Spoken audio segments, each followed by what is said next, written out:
সবাইকে স্বাগতম জানাচ্ছি আমাদের ভিডিও সিরিজের তৃতীয় পর্বে।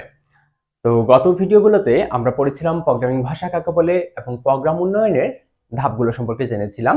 এই ভিডিওতে আমরা পড়ব প্রোগ্রামের ভাষা সম্পর্কে।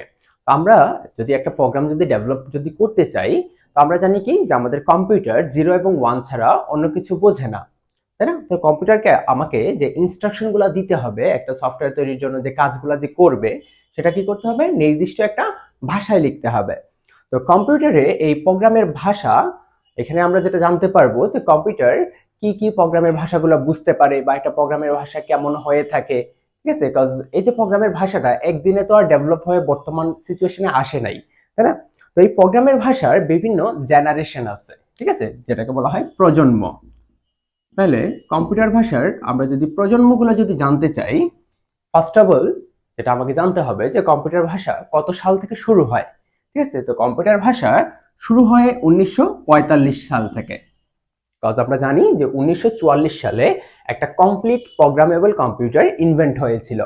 তো 1945 সাল থেকে 1950 সাল পর্যন্ত এটুককে বলা হয় কম্পিউটার ভাষার প্রথম প্রজন্ম বা ফার্স্ট জেনারেশন। ওকে, ফার্স্ট জেনারেশন। এবং 1950 সাল থেকে 1960 পর্যন্ত এটুককে বলা হয় সেকেন্ড জেনারেশন বা দ্বিতীয় প্রজন্মের ভাষা। দেন 1960 থেকে 1970 পর্যন্ত এটুককে বলা হয় থার্ড জেনারেশন বা তৃতীয় প্রজন্মের ভাষা। 1970 থেকে 1980 পর্যন্ত এটুককে বলা হয় ফোর্থ জেনারেশন ল্যাঙ্গুয়েজ বা চতুর্থ প্রজন্মের ভাষা। এবং 1980 থেকে বর্তমান পর্যন্ত সবগুলা ভাষাকে বলা হয় ফিফথ জেনারেশন বা পঞ্চম প্রজন্মের ভাষা। তো কম্পিউটার ভাষার প্রজন্ম কয়টি যদি তোমার এমসিকিউতে আসে, সেক্ষেত্রে তোমাকে লিখতে হবে প্রজন্ম হলো কয়টি, 5টি। কি কি? তো প্রথম প্রজন্ম, দ্বিতীয়, তৃতীয়, চতুর্থ, পঞ্চম। তো এখানে সালগুলা কিন্তু সহজেই মনে রাখা সম্ভব। শুধুমাত্র প্রথম প্রজন্মটা ছিল কি 5 বছর, পরের গুলা ছিল কি 10 বছর 10 বছর করে অন্তর ছিল। ওকে, তো এখন আসো ফার্স্ট জেনারেশন যে ল্যাঙ্গুয়েজ, সেটাকে নরমালি বলা হয় মেশিন ভাষা। তো তোমাকে মনে রাখতে হবে প্রথম প্রজন্মের যে ভাষা সেটাকে বলা হয় কি মেশিন ভাষা। দ্বিতীয় প্রজন্মের যে ভাষা সেটাকে বলা হয় অ্যাসেম্বলি ভাষা। তো প্রথম প্রজন্মের ভাষার নাম কি মেশিন ভাষা, দ্বিতীয় প্রজন্মের ভাষার নাম হলো অ্যাসেম্বলি ভাষা, তৃতীয় প্রজন্ম বা থার্ড জেনারেশন যে ল্যাঙ্গুয়েজ সেটাকে বলা হয় হাই লেভেল ল্যাঙ্গুয়েজ বা উচ্চ স্তরের ভাষা।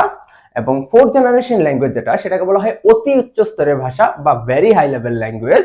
এবং পঞ্চম স্তরের ভাষা যেটাকে বলা হয় স্বাভাবিক ল্যাঙ্গুয়েজ। এখন আসি আমরা এখানে একটু শর্ট করে লিখে ফেলি। ফার্স্ট জেনারেশন যে ল্যাঙ্গুয়েজ সেটাকে বলা হয় কি মেশিন ভাষা, সেকেন্ড জেনারেশনটাকে বলা হয় অ্যাসেম্বলি ভাষা, দেন থার্ড জেনারেশনটাকে বলা হয় কি হাই লেভেল ল্যাঙ্গুয়েজ, দেন ফোর্থ জেনারেশনটাকে বলা হয় ভেরি হাই লেভেল ল্যাঙ্গুয়েজ, এবং পঞ্চম প্রজন্মটাকে বলা হয় ন্যাচারাল ল্যাঙ্গুয়েজ বা স্বাভাবিক ভাষা। এখন আসো আমাদের বোর্ড বইয়ে এবং আমাদের রাইটারের বইয়ে, দুইটাতে দুই রকম দেয়া আছে। আমাদের রাইটারের বইয়ে দেয়া ছিল যে প্রজন্ম 5টি, এবং বোর্ড বইয়ে এসে এই যে ফিফথ জেনারেশন বা পঞ্চম প্রজন্ম সম্পর্কে কোনো কিছু লেখা নাই, ঠিক আছে? তো এখন আসো আমাদের বোর্ড বই হিসেবে যেটা লেখা আছে যে কম্পিউটার ভাষা মানে প্রজন্ম কয়টি বা স্তর কয়টি এভাবে স্পেসিফিক ভাবে লেখা নাই, তবে এখানে এই 5টার ব্যাখ্যা দেওয়া আছে। তো এই 5টার সাথে আমাদের প্রজন্ম 5টার কিছু সিমিলারিটি রয়েছে। সো আমরা যদি একটু মিলাই, আমাদের বোর্ড বইয়ে যেটা বলেছে যে প্রোগ্রামের ভাষা হতে পারে কি কি মেশিন ভাষা, অ্যাসেম্বলি ভাষা, মধ্যম স্তরের ভাষা, উচ্চ স্তরের ভাষা, আর এটা হলো কি চতুর্থ প্রজন্মের ভাষা। তো মেশিন ভাষা এটা সেটা হলো কি আমরা কিন্তু বলছিলাম কি ফার্স্ট জেনারেশন যে ল্যাঙ্গুয়েজ সেটাকে কি বলা হয় মেশিন ভাষা, তাহলে এটার সাথে মিল আছে। দ্বিতীয় প্রজন্মের যে ভাষা সেটাকে আমরা কি বলতেছি অ্যাসেম্বলি ভাষা। তো মধ্যম স্তরের ভাষা, উচ্চ স্তরের ভাষা।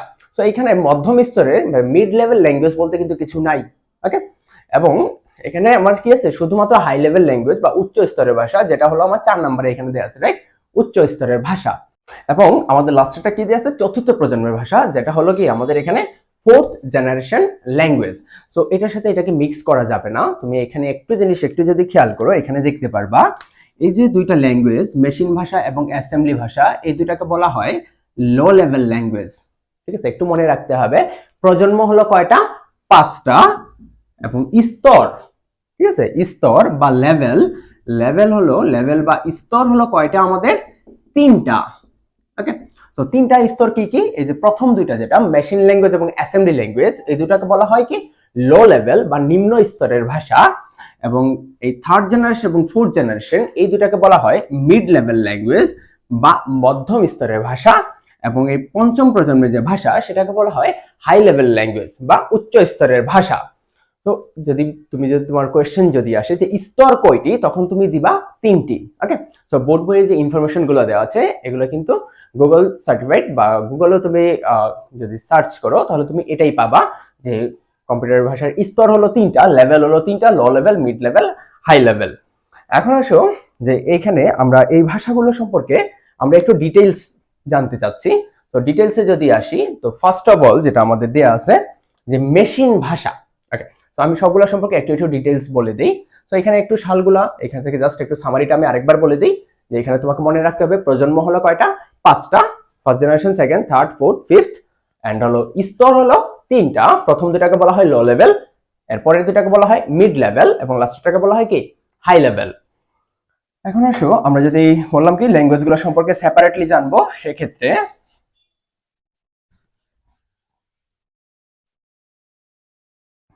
ফার্স্ট অফ অল আমরা জানতে চাচ্ছি মেশিন ভাষা সম্পর্কে। তো মেশিন ভাষা যেটা, এটাকে বলা হয় কি ফার্স্ট জেনারেশন ল্যাঙ্গুয়েজ বা প্রথম প্রজন্মের ভাষা। তো মেশিন সরাসরি যে ভাষাটা বুঝতে পারে তাকে বলা হয় কি মেশিন ভাষা। তো আমরা জানি কি আমাদের কম্পিউটার কি বুঝে? শুধুমাত্র 0 এবং 1, এই দুইটা ইনস্ট্রাকশন কম্পিউটার বুঝতে পারে। তাহলে 0 এবং 1 এই দুইটা লেটার ইউজ করে আমাদের যে ল্যাঙ্গুয়েজ, সেটাকে বলা হবে কি মেশিন ভাষা, রাইট? তো মেশিন ভাষায় নরমালি আমাদের কম্পিউটারকে যে ইনস্ট্রাকশন গুলা দেওয়া হয়, যে কোড গুলা লেখা হয়, শুধুমাত্র 0 এবং 1 ইউজ করে লেখা হয়, কারণ আমার কম্পিউটার 0 এবং 1 ছাড়া কিছু বোঝে না। তাহলে এখন একটু এখান থেকে জাস্ট পড়তে হবে যে মেশিন ভাষা কাকে বলে। ঠিক আছে, মেশিন ভাষার ডেফিনেশনটা পড়বা, দেন পড়তে হবে মেশিন ভাষার সুবিধা এবং পড়তে হবে অসুবিধা। এগুলো হলো ইম্পর্টেন্ট কোয়েশ্চেন, যে এই চ্যাপ্টার থেকে থিওরিটিক্যাল যদি আমরা ইম্পর্টেন্ট কোয়েশ্চেন যেগুলা, আমি কোয়েশ্চেনগুলো লিখে দিব, এগুলো বই অবশ্যই ফলো করবা। আমি জাস্ট বেসিক গুলো একটু আলোচনা করে দিব যেন তোমরা সহজে মনে রাখতে পারো। তো মেশিন ভাষার ডেফিনেশন তো আমি বলে দিলাম যে যে মানে কি হতো, যে ভাষা কম্পিউটার সরাসরি বুঝতে পারে তাকে বলা হবে কি মেশিন ভাষা। এখন মেশিন ভাষার সুবিধা কি? তুমি চিন্তা করে দেখো যে তুমি একটা কোড লেখলা শুধুমাত্র 0 এবং 1 ইউজ করে, এবং কম্পিউটার সরাসরি তোমার কোডটা বুঝতে পারতেছে, তাহলে কম্পিউটার কি করবে? ফাস্ট কাজ করবে। আর কি সুবিধা হবে? তুমি কম্পিউটার ইন্টারনাল কি একটা কাজ কিভাবে পারফর্ম করে সেটাও তুমি বুঝতে পারতেছো। দ্যাটস মিন কম্পিউটারের সাথে তোমার কমিউনিকেশনটা, কম্পিউটারের যে এক্সিকিউটিং যে স্টেপগুলো, কম্পিউটার কিভাবে কোন স্টেপ ফলো করে কাজ করে, সেই জিনিসগুলো তুমি কি সহজে বুঝতে পারতেছো। এবং এখানে কি দরকার হবে না, কোনো একটা ট্রান্সলেটর দরকার হবে না। ট্রান্সলেটর কি কাজে লাগে? যে একটা ল্যাঙ্গুয়েজকে অন্য ল্যাঙ্গুয়েজে কনভার্ট করার জন্য আমরা ট্রান্সলেটর বা অনুবাদক প্রোগ্রাম নামে একটা সফটওয়্যার ব্যবহার করি। যেমন আমি যদি সাপোজ ধরো যে তোমাকে চাইনিজ ভাষায় একটা কথা বলি, তুমি কিন্তু বুঝবা না, কারণ তুমি চাইনিজ ভাষা পারো না। যদি আমি বাংলায় কথা বলি তাহলে তুমি সহজে বুঝতে পারবা, কারণ তুমি বাংলা বোঝো। তো কম্পিউটার আমার মেশিন ভাষা বোঝে। আমি যদি তাকে অন্য ভাষায় যদি একটা কোড যদি লিখে দিই, তাহলে তাকে অবশ্যই কি করতে হবে? ওই ভাষাটাকে প্রথমে মেশিন ভাষায় কনভার্ট করে নিতে হবে। কিন্তু আমি যদি মেশিন ভাষাতেই কোডটা লিখি, সেক্ষেত্রে কি হবে? তাকে কনভার্ট করার দরকার পড়ছে না। তো এটাও একটা সুবিধা। এখন অসুবিধা কি কি হতে পারে? অসুবিধার দিক দিয়ে আমরা যদি চিন্তা করি, যে একটা ইমাজিন করো যে একটা পুরো পৃষ্ঠা ভর্তি একটা কোড শুধুমাত্র 0 এবং 1 দিয়ে লেখা, তাহলে এটা দেখতেই তো অনেক মানে ভয়ানক একটা অবস্থা। তাহলে অসুবিধাটা, ফার্স্ট অসুবিধা হলো যে এই মেশিন ল্যাঙ্গুয়েজে প্রোগ্রামারের সংখ্যা ছিল অনেক কম, খুব কম মানুষই এই প্রোগ্রাম মানে এই 0 এবং 1 ইউজ করে কোড লেখাটাতে কমফোর্ট ফিল করতো। ঠিক আছে, অনেক টাফ ছিল, যার কারণে খুব কম ছিল প্রোগ্রামারের সংখ্যা।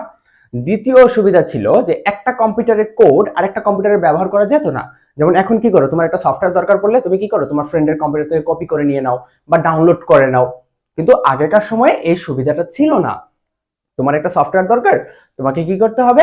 প্রোগ্রামারের কাছে তোমার কম্পিউটারটা নিয়ে যেতে হবে। প্রোগ্রামার তোমার কম্পিউটারের স্পেসিফিকেশন অনুযায়ী বা কম্পিউটারের মেমোরি অনুযায়ী তোমার কম্পিউটারে স্পেসিফিক ভাবে একটা সফটওয়্যার ডেভেলপ করে দিবে এই মেশিন ভাষা ব্যবহার করে।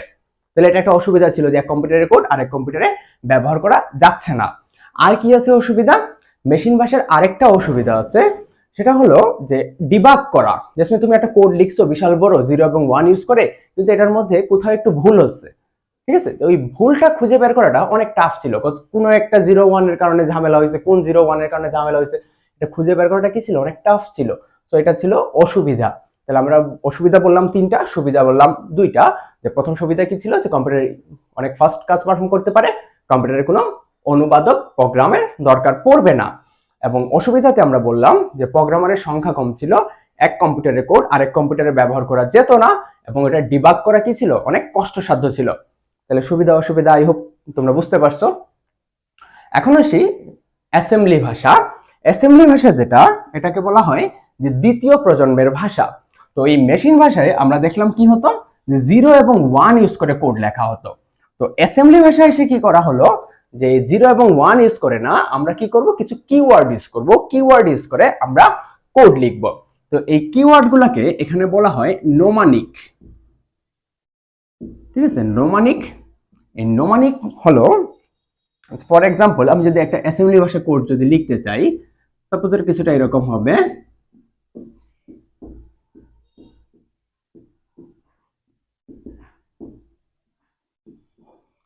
আই হোপ এই যে কোডটা লিখলাম এটা বোঝার কথা না। তো এটা অ্যাকচুয়ালি এটার মিনিংটা হলো যে R1 নামে একটা মেমোরি যেটাতে আমি 5 রাখতেছি, R2 একটা মেমোরি যেটাতে আমি 6 রাখতেছি, এবং R1 এর ভিতরে আমি R1 প্লাস R2 এর ভ্যালুটাকে স্টোর করতেছি। এই LDA এটা মানে হলো লোড, ওকে, লোড অ্যাকুমুলেটর। তো এটার কাজ হলো যে এই যে রেজিস্টার যে মেমোরিটা, রেজিস্টার মেমোরি, আমরা এটা কিন্তু রেজিস্টার মেমোরি কিন্তু এক ধরনের মেমোরি, ঠিক আছে? কম্পিউটারের এক ধরনের মেমোরি যেটাকে বলা হয় রেজিস্টার মেমোরি। সো R1 দ্বারা রেজিস্টার মেমোরি একটা নাম্বারিং করলাম, যে R1 নামে একটা মেমোরি যেটাতে আমি কি করতে চাচ্ছি, 5 কে স্টোর করতে চাচ্ছি, এবং R2 নামে একটা মেমোরি যেটাতে আমি কি করতে চাচ্ছি, 6 কে স্টোর করতে চাচ্ছি। এড মানে কি, যোগ করা। আমি যোগ করতে চাচ্ছি কাকে, R1 এবং R2 কে, এবং এই দুটার যোগফলটা স্টোর হয়ে যাবে R1 এ। তো এই যে স্টেপটা, এটাকে এই যে আমি যে ওয়ার্ডগুলো যে ইউজ করে যে লিখলাম এখানে, এই যে LDA, ঠিক আছে, এড, তো এই যে ওয়ার্ডগুলা এগুলাকে বলা হয় নোমানিক, ঠিক আছে? তো অ্যাসেম্বলি ভাষায় এসে কি করা হলো, যে কিছু নোমানিক ইউজ করে কোডগুলা লেখা হতো। তো যার কারণে কি হলো, যে 0 এবং 1 ইউজ করে লেখার চাইতে তো এটলিস্ট এটা বেটার, রাইট? একটু বোধগম্য ছিল মানুষের পক্ষে। তবে মানে 100% যে বোধগম্য ছিল তা না। এই নোমানিক ইউজ করে কোড লিখতে গেলেও আমাদের কিছু কিছু লিমিটেশনস ছিল। লিমিটেশনস কি কি, যে ফার্স্ট অফ অল আমরা যদি বলি অসুবিধার কথা যদি বলি, যে এটার ক্ষেত্রেও দেখা যেত কি, এক কম্পিউটারের কোড আরেক কম্পিউটারে ব্যবহার করা যেত না। বিকজ এখানে R1 নামে, আমার কম্পিউটার R1 নামে একটা মেমোরি থাকতে পারে, কিন্তু তোমার কম্পিউটারে তো নাও থাকতে পারে। তো দেখা গেল যে তখন আমার এই সফটওয়্যারটা তুমি যদি তোমার কম্পিউটারে পার করে নিয়ে যাও, ইউজ করতে পারবা না। তাহলে এটার জন্য যেটা হলো, যে এটারও তোমাকে পড়তে হবে কি, সুবিধা অসুবিধা। তাহলে এখান থেকে কোয়েশ্চেন যেগুলো পড়বা, এই অ্যাসেম্বলি ভাষা থেকে পড়বা হলো অ্যাসেম্বলি ভাষা কাকে বলে।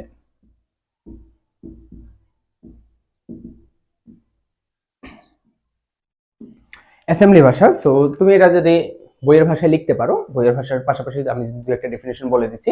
যেমন দ্বিতীয় প্রজন্মের ভাষাকে বলা হয় অ্যাসেম্বলি ভাষা, বা যে প্রোগ্রামিং ভাষায় নোমানিক ইউজ করে প্রোগ্রাম লেখা হয় তাকে বলা হয় কি, অ্যাসেম্বলি ভাষা। এখন আসো অ্যাসেম্বলি ভাষার পড়বা হলো সুবিধা অসুবিধা। এটাও পড়তে হবে, সুবিধা অসুবিধা, বই থেকে পড়ে নিবা সুবিধা অসুবিধা। তবে সবচেয়ে ইম্পর্টেন্ট কোয়েশ্চেন এইটুকের মধ্যে, যে মেশিন ভাষা আমরা কি কি বললাম, এইটুকের মধ্যে ডেফিনেশন পড়তে হবে, মেশিন ভাষা কাকে বলে, অ্যাসেম্বলি ভাষা কাকে বলে, মেশিন ভাষার সুবিধা অসুবিধা, এবং অ্যাসেম্বলি ভাষার সুবিধা অসুবিধা। এবং সবচেয়ে ইম্পর্টেন্ট কোয়েশ্চেন, মেশিন ভাষা এবং অ্যাসেম্বলি ভাষার মধ্যে পার্থক্য। ঠিক আছে, মেশিন ভাষা এবং অ্যাসেম্বলি ভাষার মধ্যে পার্থক্যটা অবশ্যই পড়বা। পার্থক্য অনেক ইম্পর্টেন্ট, অনেকবার বিভিন্ন পরীক্ষায় কিন্তু আসে, ঠিক আছে? বিভিন্ন বোর্ড পরীক্ষায় বলো, বিভিন্ন কলেজের পরীক্ষাগুলোতে আসে রিটেনে 3 থেকে 4 মার্কের জন্য। তো পার্থক্যটা পড়ে নিলে তোমার কিন্তু এই দুইটার সুবিধা অসুবিধা কিন্তু শেখা হয়ে যাবে। ওকে, তো এটা গেল আমাদের এই দুইটা, মেশিন ভাষা, অ্যাসেম্বলি ভাষা, মানে প্রথম প্রজন্ম এবং দ্বিতীয় প্রজন্মের ভাষা। এখন আসি মধ্যম স্তরের ভাষা। তো মধ্যম স্তরের ভাষা, এটার একটা সুন্দর একটা এক্সাম্পল হলো আমাদের সি প্রোগ্রামিং। ওকে, তো সি প্রোগ্রামিং যেটা, এটাকে বলা হয় মধ্যম স্তরের ভাষা। এই মধ্যম স্তরের ভাষা সম্পর্কে খুব একটা ডিটেলস দেয়া নেই আমাদের বইয়ে, তো এটা না পড়লেও চলবে। জাস্ট এটুকু মনে রাখবা যে সি প্রোগ্রামিং এটা হলো কি, মধ্যম স্তরের ভাষা। দেন আসো উচ্চ স্তরের ভাষা। উচ্চ স্তরের ভাষা এবং এই যে চতুর্থ প্রজন্মের ভাষা, এই দুটা থেকে নরমালি 2 মার্কসের জন্য একটা কোয়েশ্চেন আসে। যেমন ধরো এই চতুর্থ প্রজন্মের ভাষা থেকে আসে হলো যে 4GL কি, ঠিক আছে, 4GL কি, এটা 2 মার্কসের জন্য আসে। 4GL হলো কি, যে ফোর্থ জেনারেশন ল্যাঙ্গুয়েজ বা চতুর্থ প্রজন্মের ভাষা। তো তোমাকে মেইনলি পড়ে নিতে হবে যে কোন ভাষাগুলো কোন জেনারেশনের, এটা কিন্তু এমসিকিউতে আসে যে নিচের কোনটি তৃতীয় প্রজন্মের ভাষা, নিচের কোনটি চতুর্থ প্রজন্মের ভাষা, বা ধরো নিচের কোনটি উচ্চ স্তরের ভাষা। তো অবশ্যই ল্যাঙ্গুয়েজগুলোর নাম একটা চার্ট করে পড়ে নিবা। আমি পরবর্তী কোনো একটা ভিডিওতে আমি চার্টগুলো করে দিব, ঠিক আছে, বিকজ আমার তো সবগুলো অ্যাকচুয়ালি মনে নাই। তো সালগুলা একটু দেখে আমাকেও লিখে দিতে হবে। তো আমি নেক্সট ক্লাসে চেষ্টা করব যে পুরো চার্টটা তোমাদেরকে দিয়ে দেওয়ার জন্য। তো এই প্রোগ্রামের ভাষাটা অবশ্যই তোমাকে পড়তে হবে। প্রোগ্রামের ভাষা আমি আরেকবার একটু সামারি করে দিচ্ছি কি কি পড়বা। প্রোগ্রামের ভাষা কাকে বলে, যেটা আমরা ফার্স্ট ভিডিওতে পড়েছি। দেন পড়বা হলো মেশিন ভাষা কাকে বলে, অ্যাসেম্বলি ভাষা কাকে বলে, মেশিন ভাষা অ্যাসেম্বলি ভাষার মধ্যে পার্থক্য, মেশিন ভাষা অ্যাসেম্বলি ভাষা দুইটার সুবিধা অসুবিধা। পড়বা কি চতুর্থ প্রজন্মের ভাষা কি বা 4GL কি। আরেকটা ডিফারেন্স একটু পড়তে হবে, সেটা হলো মেশিন ভাষা এবং উচ্চ স্তরের ভাষার পার্থক্য।